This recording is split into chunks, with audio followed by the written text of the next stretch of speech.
قدیم زمانے میں ایک وسیع و عریض سلطنت تھی جس پر بادشاہ شہریار حکومت کرتا تھا۔ سلطنت ظاہری طور پر خوشحال تھی، بازار آباد تھے، قافلے آتے جاتے تھے اور شہر کی پھسیلیں مضبوط تھیں، مگر اس سب کے پیچھے ایک تلخ حقیقت چھپی ہوئی تھی۔ بادشاہ شہریار اپنی طاقت اور اختیار کے نشے میں آہستہ آہستہ انصاف سے دور ہوتا جا رہا تھا۔ اس کے دربار میں چاپلوسوں کی کمی نہ تھی جو ہر غلط کام کو بھی درست قرار دے دیتے تھے۔ اسی سلطنت کے ایک بڑے شہر میں ایک معروف تاجر رہتا تھا جس کا نام حارث تھا۔ حارث ایمانداری، دیانت اور سخاوت کی وجہ سے مشہور تھا۔ اس کے قافلے دور دراز ملکوں تک جاتے، مگر وہ کبھی ناپ تول میں کمی نہ کرتا۔ اللہ نے اسے دولت کے ساتھ ایک نیک دل بھی عطا کیا تھا۔ اس کی ایک ہی اولاد تھی، ایک بیٹی جس کا نام زینب تھا۔ زینب تعلیم یافتہ، باوقار اور سمجھدار نوجوان عورت تھی۔ وہ حسن کے ساتھ عقل میں بھی ممتاز تھی اور اپنے والد کے کاروبار میں مشورے دیا کرتی تھی۔ ایک دن شہر میں شاہی اعلان ہوا کہ بادشاہ شہریار بازار کا دورہ کرے گا۔ یہ خبر سن کر لوگ اپنے اپنے کام چھوڑ کر سڑکوں کے کنارے جمع ہونے لگے۔ حارث بھی اپنی دکان پر موجود تھا اور زینب حساب کتاب دیکھ رہی تھی۔ شاہی جلوس بازار میں داخل ہوا تو ہر طرف شور و غل مچ گیا۔ اسی ہجوم میں بادشاہ کی نظر اچانک زینب پر پڑی۔ اس نے ایک باوقار، سنجیدہ اور خوددار چہرہ دیکھا جو باقی ہجوم سے مختلف تھا۔ بادشاہ نے فوراً اپنے وزیر کو اشارہ کیا۔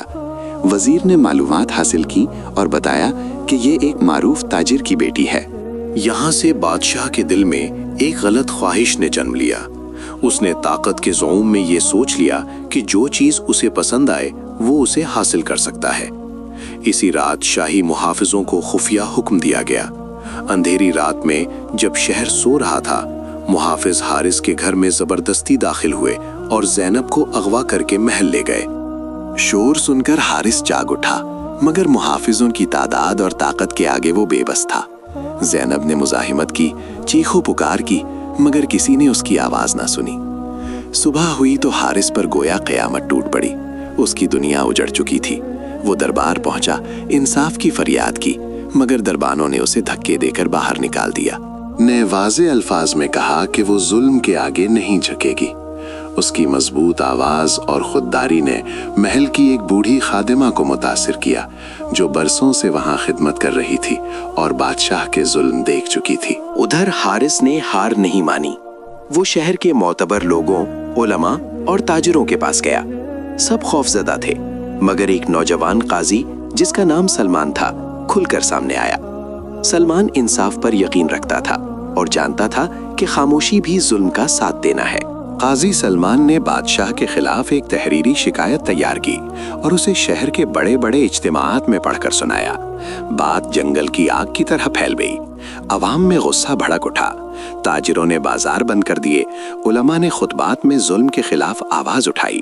محل کے اندر بھی حالات بدلنے لگے۔ بوڑھی خادمہ نے زینب کو بتایا کہ شہر میں لوگ اس کے لیے اٹھ کھڑے ہوئے ہیں۔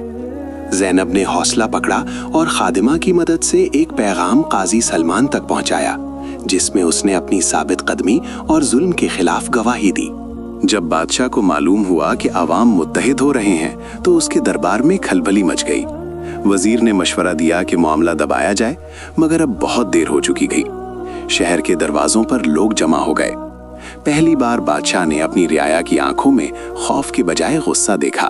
بالآخر بادشاہ شہریار کو پسپائی اختیار کرنا پڑی۔ اس نے زینب کو رہا کرنے اور حارث سے معافی مانگنے کا اعلان کیا۔ زینب باعزت طریقے سے اپنے والد کے پاس واپس آئی۔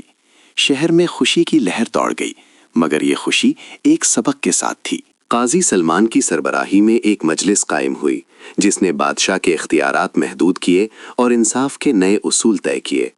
بادشاہ شہریار نے اپنی غلطی کا اعتراف کیا اور وعدہ کیا کہ آئندہ ظلم نہیں ہوگا، ورنہ وہ تخت کے لائق نہیں رہے گا۔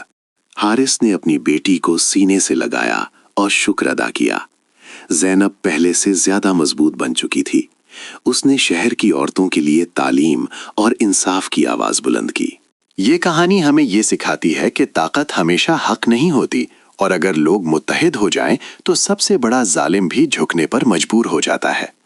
ظلم کے اندھیرے میں انصاف کا چراغ جلایا جائے تو روشنی ضرور پھیلتی ہے۔